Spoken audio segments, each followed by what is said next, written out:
It's your friend Bruce Marvel from the Marvel of Horror wishing you a very merry happy Friday the 13th. And in honor of Friday the 13th this year, I thought I would come to you with my top 5 kills from the iconic classic franchise Friday the 13th. Coming in at number 5 is Melissa with an axe to the face from one of my favorite Friday the 13th movies, Friday the 13th Part 7, The New Blood. This movie being one of my favorites because it's the first time we ever get to see my all-time pick is the number one Jason, the main man, Kane Hodder. I mean, an axe to the face is brutal, but it's not brutal for a Friday the 13th movie. Number 4, we have Freddy versus Jason. Your stereotypical jock asshole 1940s called They Want the Way You Treat Your Women Back. Trey gets killed 10 minutes after being on screen. Again, we don't feel too bad.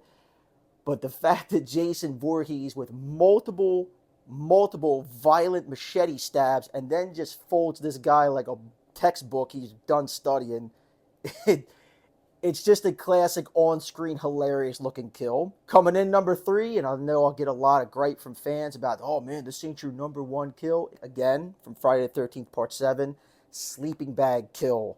I think everybody has that fear of an animal or something coming to get you while you're asleep in a sleeping bag. Well, Kane Hodder and Jason takes it to a whole new level. This is the George Bush years, and they were really out to tune down the violence in this movie, if you can believe it or not.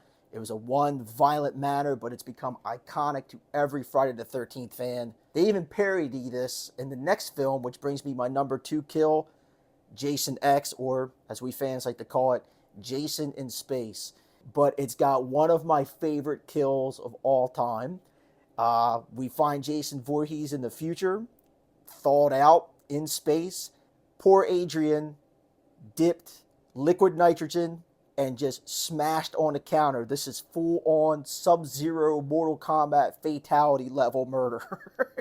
Last, but certainly not least, Bruce Marvel's all-time favorite kill in the Friday the 13th franchise is none other than Mark in the wheelchair, Friday the 13th Part 2. Mark was probably one of the only few camp counselors you actually sympathize in the whole franchise. He's in a wheelchair, he's a sweet enough guy, we're going to give him a break. Nah, he's one of the first ones to go, which really came as a shock for the first time seeing this movie, getting the machete buried halfway through his face, but that iconic scene of the backwards wheelchair just coming down them steps, tumbling and fumbling. It's imagery that's going to last a lifetime. And there you have it. There is Bruce Marvel's 5 favorite kills from the iconic Friday the 13th franchise. If you like this video and you want to see more or you want to catch episodes, again, find us at the Marvel of Horror podcast on YouTube. Like, stab that subscribe button, and leave your comments below. We're also on Instagram, and you can also catch episodes on Spotify. Happy Friday the 13th, everybody.